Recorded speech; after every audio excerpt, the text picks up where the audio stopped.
Wyndham Clark left the John Deere Classic with a top 5 finish, yet the missing man beside him became the story. Clark, 18 under, David Pellicuda's new authority. John Ellis speaking from outside the ropes. The result complicated the breakup. Inside the PGA Tour, the bombshell was not a shouting match. Clark reached the John Deere with a different caddy, while the man who had spent 8 years beside him was already gone. Online, the separation was framed as though Ellis had fired Clark live, but the partnership had ended months earlier after the players. Then Ellis supplied the line that changed everything. Something had to give. The easy explanation blames ego. The facts point toward exhaustion, changing voices, and a friendship placed above business. Ellis knew Clark before the trophies, sponsors, rankings, and scrutiny. Pellicuda's inherited the player after the decline, then stood beside him while the results improved. That sharp contrast turns John Deere into evidence rather than a public betrayal. Your view depends on whether success proves the change was necessary or hides what was lost. I genuinely want your first reaction, so leave it below and subscribe before the next claim outruns its evidence. Now we can examine the decision neither man wanted to describe as a firing.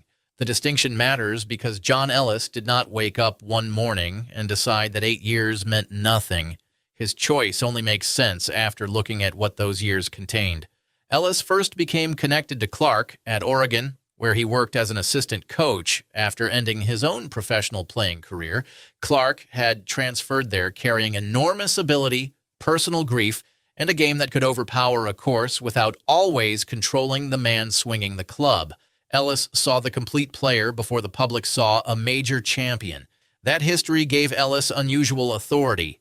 He was not simply an employee arriving on Thursday with distances and weather notes.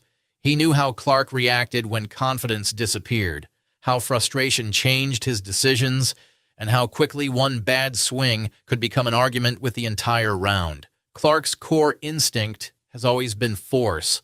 He wants to attack, impose his athleticism, and turn discomfort into momentum. That quality creates spectacular golf when directed properly. It can also make the wrong voice feel unbearable when results begin moving backward. The partnership finally broke through at the 2023 Wells Fargo Championship. Clark did not edge into celebrity through a lucky finish. He won against a strong field at Quail Hollow and looked ready for a larger stage. Ellis understood what the victory represented because he had watched the difficult seasons that came before it. The established partnership had found a formula. Clark supplied the power, Ellis supplied familiarity, and mental performance coach Julie Elliott helped bring calm into moments that once became destructive. Ellis and Clark's agent had encouraged him to work with Elliott. Clark was initially reluctant, but the decision helped change his career. Her influence did not replace the caddy's role. It expanded the support system around a player whose greatest opponent often appeared inside his own reactions. That detail becomes important later because Ellis was helping Clark create the very structure that eventually made life without Ellis possible. The U.S. Open at Los Angeles Country Club turned their private work into public mythology. Clark entered the final round tied with Ricky Fowler, while Rory McIlroy waited one shot behind. McIlroy carried the established champion's reputation. Clark became the challenger who was not supposed to own that stage. The final round placed every part of Clark's identity under pressure. The power, the impatience, the grief surrounding his late mother, and the suspicion that the moment might become too large. Ellis kept him connected to the next decision. Clark survived trouble, protected the lead, and defeated McIlroy by one stroke. Afterward, Clark said Ellis was meant to be his caddy and described their bond as much more than business.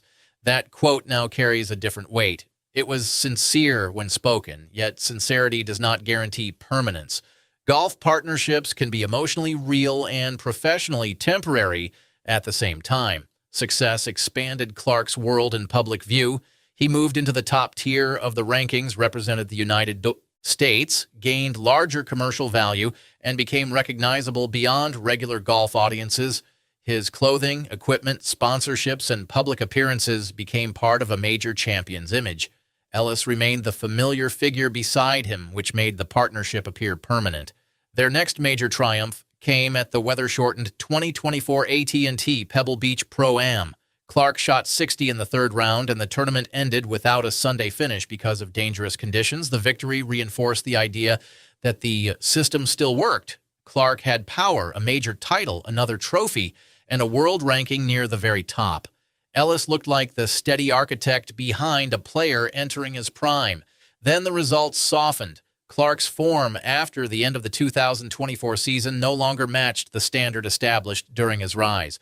Top finishes became less frequent, missed cuts appeared, and the confidence attached to his major winning identity started losing force.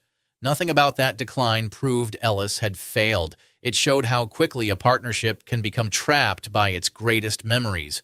Advice that once felt perfectly timed can begin sounding familiar. Familiarity can become comfort, while comfort can prevent necessary change. The pressure also changed because Clark was no longer chasing recognition. He was defending an identity.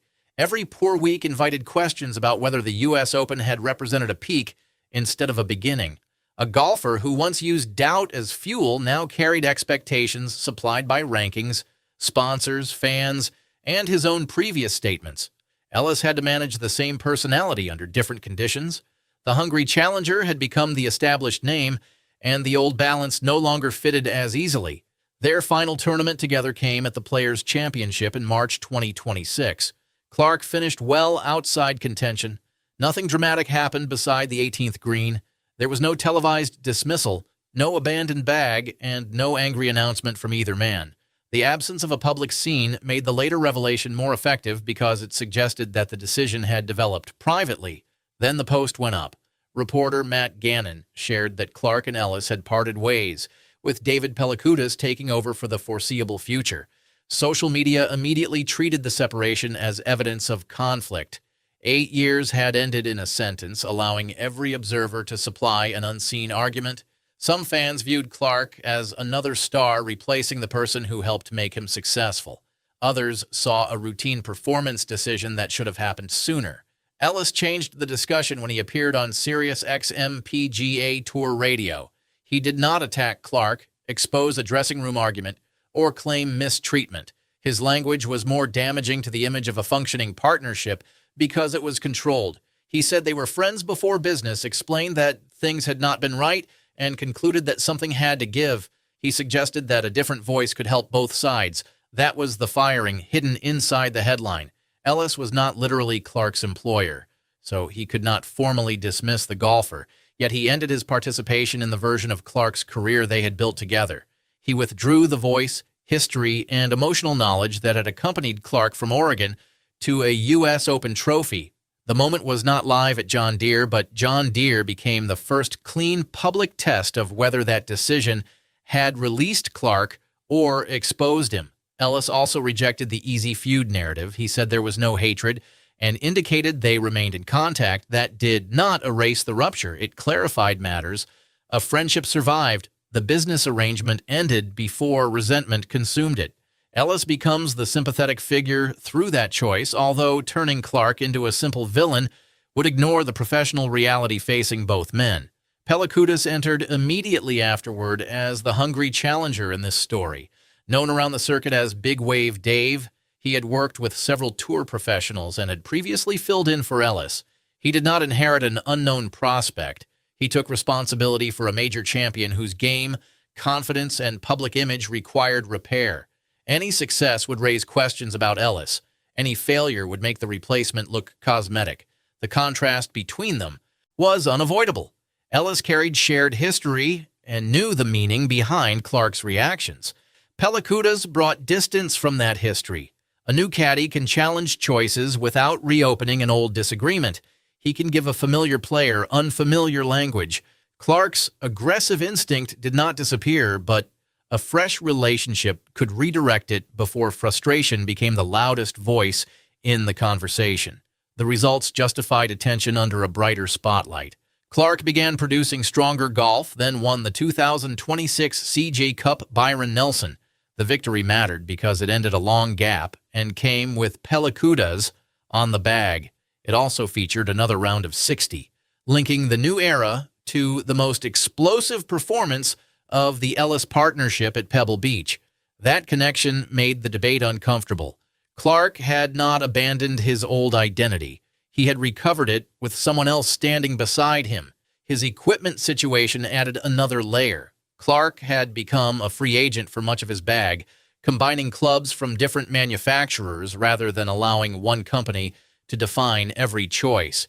A ping putter became especially important during the resurgence. Municipal apparel and FootJoy products remained visible parts of the image surrounding him. That same approach reached its largest test at the 2026 U.S. Open at Shinnecock Hills. Clark arrived as a former champion rather than an emerging outsider. Pelikutas stood beside him while the crowd, expectations, and memories of previous controversy created pressure beyond normal scoring. Clark built a 6-shot lead before the final round, then watched that margin become vulnerable as Sam Burns applied pressure. The situation revealed Clark's unchanged core instinct. He did not become a quiet technician after changing caddies.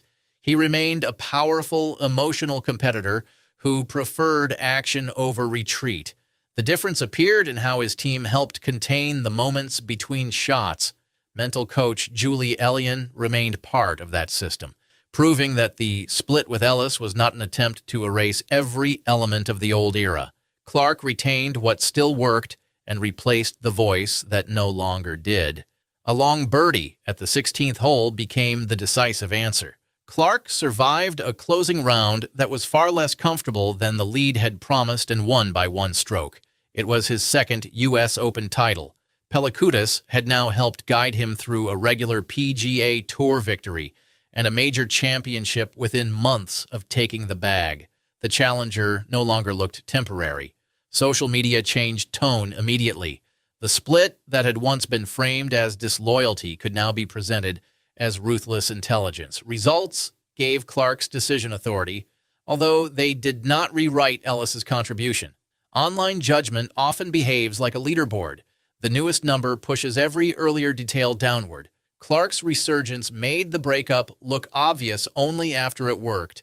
John Deere supplied the quieter confirmation. Clark arrived at TPC Deere Run soon after the U.S. Open triumph, carrying the attention attached to another major title. He finished 18 under and tied for 5th. There was no emotional crash, no obvious hangover, and no evidence that the new partnership depended on one extraordinary week. Pelikutas remained beside him as Clark continued producing strong golf. That is why John Deere functions as evidence in the title. Ellis was not physically there to fire Clark during the tournament. His earlier decision had already removed the old professional relationship.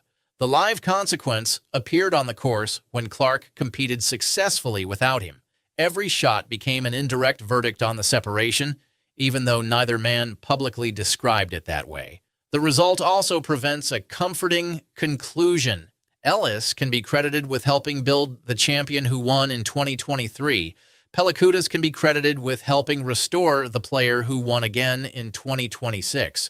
Those truths do not cancel each other. They expose the harsh condition of elite sport. The person best suited to begin a rise may not be the person best suited to restart it. Clark's role deserves similar complexity. He did not prove that loyalty is worthless. He accepted that loyalty alone could not guarantee useful communication. His celebrity status made the choice look colder because major champions turn ordinary staffing decisions into moral debates. Sponsors invest in the winner, viewers remember the companion, and scorecards decide which interpretation survives longest. Ellis's phrase remains the spine because it captures the cost without inventing hostility. Something had to give, and he chose the working arrangement rather than the friendship. That was an act of control from the quieter man in the partnership.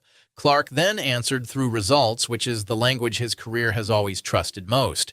The apparent villain, therefore, changes depending on where the viewer stands. Clark can look like the star who benefited from Ellis's loyalty before embracing a replacement. Ellis can look like the mentor who recognized that his influence had reached its limit. Pelikutas can appear as the outsider receiving credit for a recovery built on foundations he did not create.